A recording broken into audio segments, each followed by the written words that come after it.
Okay, మీది ఎలా ఉన్నా కూడా బలాలా గారు సిట్టింగ్ ఎమ్మెల్యేగా ఉన్న నియోజకవర్గాన్ని అభివృద్ధి చేయలేదు, ఖచ్చితంగా నాదే విజయం అంటున్నారు.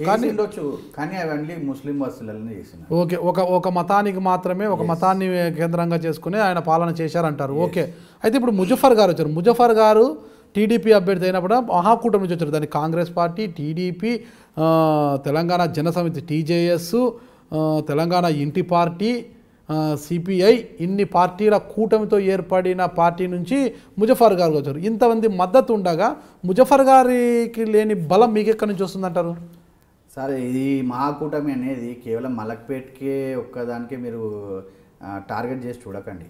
ఈ మహాకూటమి అనేది తెలంగాణ వ్యాప్తంగా ఓవరాల్గా చూడవలసిన అవసరం ఉన్నది. ఎక్కడ చూసినా కూడా వాళ్ళ బలం అనేది ఇన్ని పార్టీల నుంచి వస్తుంది కదా, మలక్పేటకు కూడా వాళ్ళ బలం వస్తుంది కదా. మీరు అనుకుంటారా? ఇప్పటికే సీట్లకే నానా తంటాలు పడి ఏదో ఒక తాటిపై కూడా ఇప్పటి వరకు రాలేదు. అనేక సీట్లు ఇంకా ఆగి ఉన్నాయి. ఎలాగైనా 119 స్థానాల్లో పోటీ చేస్తారు కదా. పోటీ చేస్తారు. అది సక్సెస్ అవుతుందా చూద్దాము. ఎందుకంటే ఇన్ని పార్టీలు కాంగ్రెస్ మన టీడీపీ ఇన్నేళ్ళు పరస్పరంగా వాళ్ళ సిద్ధాంతపరంగా కొట్లాడి మరి కాంగ్రెస్కి వ్యతిరేకంగానే పుట్టిన పార్టీ టీడీపీ పార్టీ. ఇటువంటి పార్టీ రెండు ఒకటైతే ప్రజలేం పిచ్చోళ్ళు కాదు. కేవలం వాళ్ళ స్వార్థం కోసమే అన్ని శక్తులు ఒకటైనవని ప్రజలకు గమనిస్తూనే ఉన్నారు. ఎన్టీఆర్ గారు మానీయులు వారు కాంగ్రెస్కి వ్యతిరేకంగానే పార్టీ పుట్టించి తెలుగు వాళ్ళ కోసం.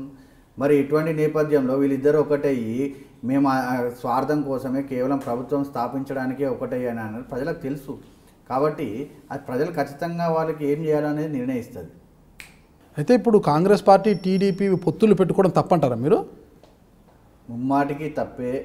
అది రాజకీయ అవసరాల కోసం పెట్టుకున్నారు వాళ్ళు. రాజకీయ అవసరాల కోసం ఏంటంటే ఇప్పుడు మహనీయులు ఎన్టీఆర్ గారు కాంగ్రెస్కి వ్యతిరేకంగానే వారు ఈ పార్టీ స్థాపించారు. మరి మన చంద్రబాబు గారు మన ఎన్టీఆర్ గారిని వెన్నుపోటు పొడిచి మరి టీడీపీని హస్తగతం చేసుకున్నారు. దాని తర్వాత ఇప్పుడు వరకు మన కాంగ్రెస్ని ఓడించాలని బీజేపీతో జటగట్టి ఇప్పుడు ప్రభుత్వం స్థాపించారు. స్థాపించిన తర్వాత ఎప్పుడైనా కానీ ఆనాటి నుండి ఈనాటి నుండి వరకు కూడా ఎవరిని సోనియా గాంధీని ఇటలీ దెయ్యమన్నాడు. మరి వాళ్ళ కొడుకుని బఫూన్ అన్నాడు. బఫూన్ అన్న తర్వాత ఇన్ని తిట్లు తిట్టిన తర్వాత ఇప్పుడు మళ్ళీ వారితోనే కలిసి పోటీ చేశానంటాడు. అదేవిధంగా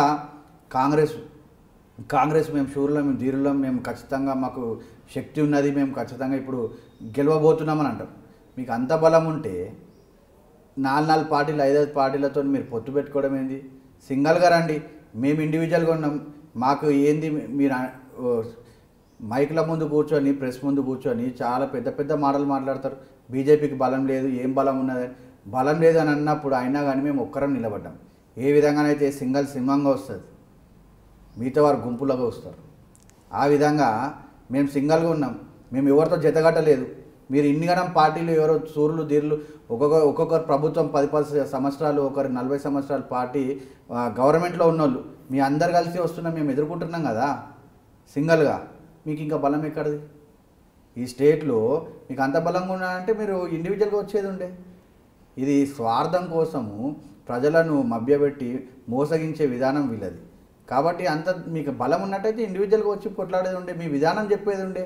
ఇప్పటికి కూడా ఎప్పుడైతే ఇటలీ దయ్యం అన్నారో మళ్ళీ బఫూన్ అన్నారో అదే స్టాండ్ మీద నిలబడి మీరు తెలంగాణలో నిలబడేది ఉండే. తెలంగాణలో నిలబడలేక అటు ఆంధ్రలో ప్రభుత్వం కాపాడుకోలేక చంద్రబాబు ఇటు ఆంధ్రాలోనేమో 0 ఉన్నారు, ఇక్కడనేమో వారికి బలం లేదు, మేము మీద మితిమీరిపోయి ఒక్కొక్కరు ఆవేశంగా మాట్లాడితే అది బలం అంటారా? ఇంకేమంటారు? ఆవేశంగా మాట్లాడితే బలం అంటే మరి ఒకరే వచ్చేది ఉండే అంత బలం వరకు ఉంటే. అంటే వ్యతిరేక ఓటుని ప్రభుత్వ వ్యతిరేక ఓటు చీలకుండా చూసుకోవడానికి వాపా బల్ప అనేది తెలిసిపోతుండే కదా ఒకరు వస్తే. అంతేనంటారా?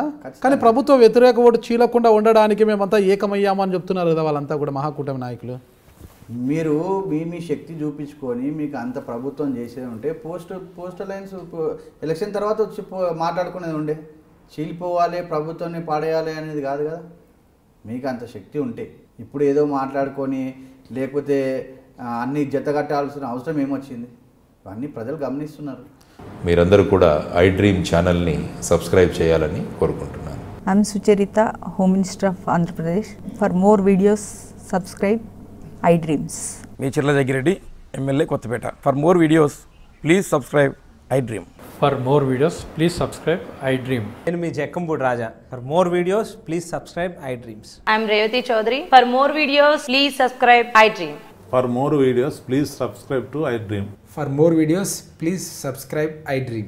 I am Vasireddy Padma, Chairperson of State Women Commission.